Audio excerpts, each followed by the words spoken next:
बुद्धि और किस्मत। हमारी स्टोरी कैसी मोरल लगी? स्टोरी। अगर अच्छी लगी यह हो कहानी तो है दो लाइक बहनों करें, की। शेयर करें दोनों और बहनों में चैनल बड़ा को प्यार था। सब्सक्राइब करें। एक का नाम था बुद्धि, दूसरी का नाम था किस्मत। वैसे तो हमेशा वो दोनों मिलजुल कर रहती थीं, लेकिन न जाने क्यों एक दिन उन दोनों में एक बात को लेकर बहस हो गई। मुद्दा था कि दोनों में से बड़ी कौन है। दोनों को ही नहीं पता था कि कौन बड़ी है, इसलिए वे दोनों ही अपने अपने बड़े होने का दावा कर रही थीं। लंबी चलने वाली बहस का कोई परिणाम नहीं आता देखकर दोनों ने मिलकर एक समाधान निकाला। दोनों ने तय किया कि वे दोनों एक साथ किसी एक घर में जाएंगी और वहां अपनी अपनी शक्तियां आजमाएंगी। जो बड़ा होगा वह जीत जाएगा। दोनों चलते चलते एक किसान के घर तक आ पहुंची। इस किसान के घर में उसके दो बेटे रहते थे। दोनों ही किसी परीक्षा की तैयारी कर रहे थे।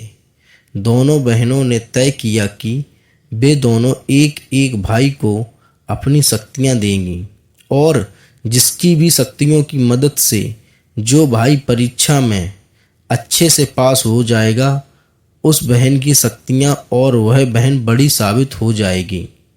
बुद्धि ने अपनी शक्ति किसान के बड़े बेटे को और किस्मत ने छोटे बेटे को दी।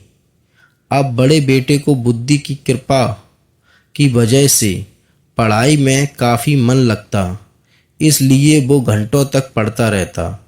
किसान का छोटा बेटा, जिसके ऊपर किस्मत ने अपनी कृपा बरसाई थी, वो बिल्कुल पढ़ता नहीं था। जल्द ही वो दिन भी आ गया जब बड़े भाई और फिर छोटे भाई की परीक्षा होनी थी।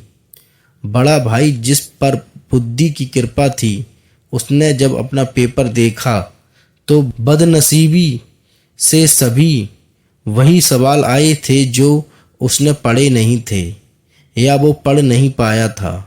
अगले दिन किस्मत की कृपा के साथ छोटा भाई परीक्षा देने गया। किस्मत उसके साथ थी, इसलिए उसके पेपर में सबसे आसान प्रश्न पूछे गए, लेकिन सब व्यर्थ था क्योंकि उसने कुछ भी पढ़ा नहीं था। वो पछताने लगा और सोचने लगा कि उसने थोड़ी सी भी बुद्धि पढ़ाई में लगाई होती तो आज वो आसानी से पास हो जाता।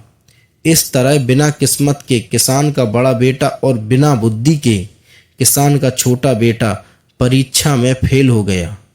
इस घटना से किस्मत और बुद्धि दोनों बहनों को ये अच्छे से समझ में आ गया कि जब वो अलग अलग हैं तब दोनों ही छोटी हैं और साथ हैं तो दोनों ही ताकतवर और बड़ी हैं। बड़ी ही सरल बात ये कहानी हमें सिखाती है कि हमें किस्मत और मेहनत दोनों को ही अहमियत देनी चाहिए।